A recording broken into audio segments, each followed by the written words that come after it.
So while everyone has been balls deep in Season of Discovery, there have been many new surprising developments on the classic Cataclysm scene. Raid lockouts are going to work totally differently. The phase cadencing is not what I expected at all, and my worst fears have come true. The pre-patch is quite a disappointment, and there's some very interesting gimmicks shipping with the release. Now, by far the fastest way to level up in Cataclysm Classic is with a solid step-by-step leveling guide. Luckily, Rested XP has got your back. The world record holding speed levelers have been working on the fastest route for months now.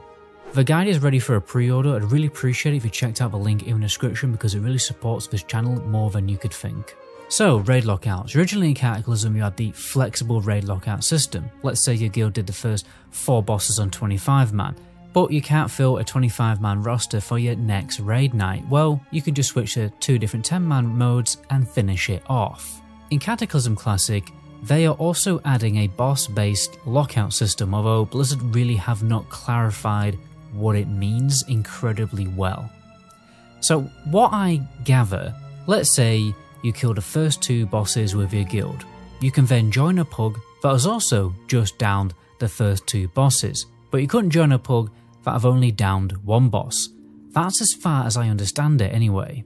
It means you're not locked to an instance ID where you'd actually have to host your own pug in order to continue pugging that raid.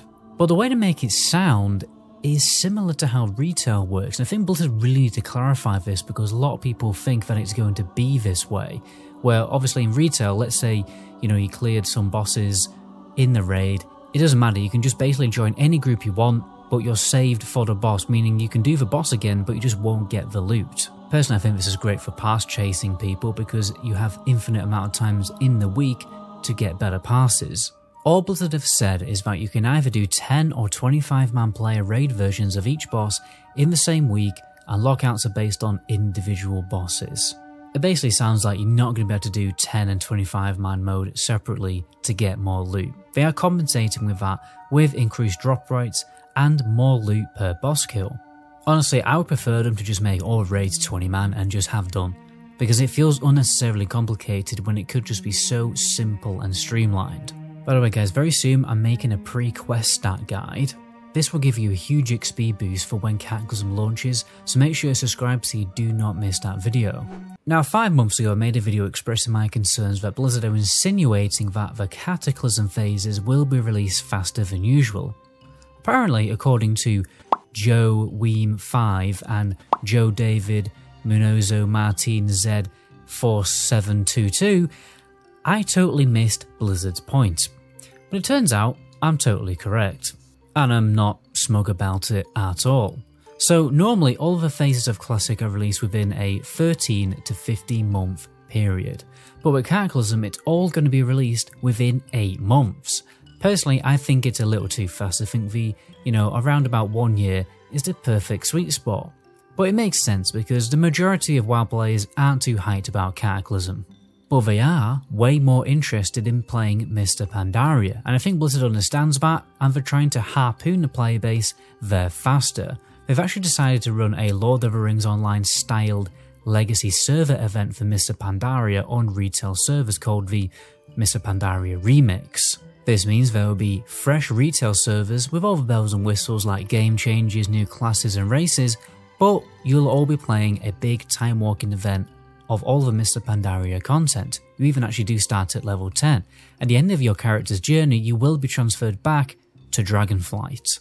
You see, they're doing this to further gauge just how many people want to play Mr. Pandaria again, but also whether it's worth bothering making a classic MOP server. You see, if enough people play the remix event, and if more people play those servers than the Cataclysm Classic servers, then they will probably just make it a time walking event, and they won't do a true MOP Classic server, and Classic WoW will stop just cycling through the expansions. Our Classic characters will just get transferred to retail, and from there on, that's all we'll get is these time walking remix events. I mean, think about it, they do surveys and they can see what version of the game you played in majority, classic or retail. If mostly retail players want MOP, then they'll ship it with the retail state of the game instead of the patch 5.4 state of the game. Nonetheless, it's obvious they are rushing Cataclysm, which is a shame. They're rushing a pre-patch, only giving us 3 weeks to enjoy it. To be fair, they always seem to do this for some reason when a pre-patch really needs a good month in my opinion, and they're totally ditching the actual pre-patch content, which is even stranger. You see, the original Cataclysm pre-patch event didn't just add the new races and add the new world, it was actually an event with 5 different phases. Firstly, there's some earthquakes to get people excited with a quest chain to investigate the Twilight Hammer cult. This leads into a RP event where the faction leaders discuss the earthquakes. And then eventually, the first phase of this invasion begins. Elementals start spawning all over the world, including Outlander Northrend, so everyone at every level range can take part in the event. If you close a rift, you get a mysterious object which you can turn in for gold and XP. This continues into another quest chain that involves you defending either Stormwind or Orgrimmar. You have to bind together as a server to save your city from the invading elementals and cultists.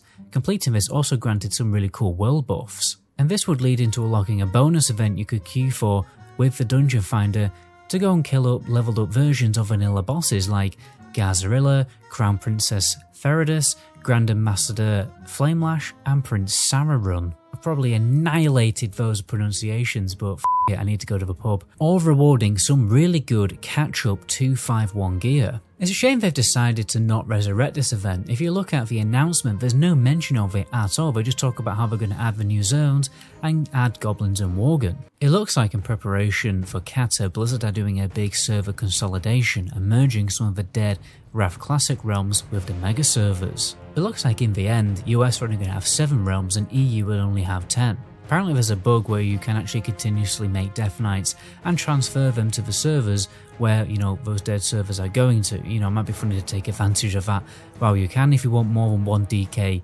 on your server. Weirdly, they're making things unobtainable in Cataclysm, even things that you would actually originally be able to obtain in Cataclysm, like the Insane of the Membrane achievement.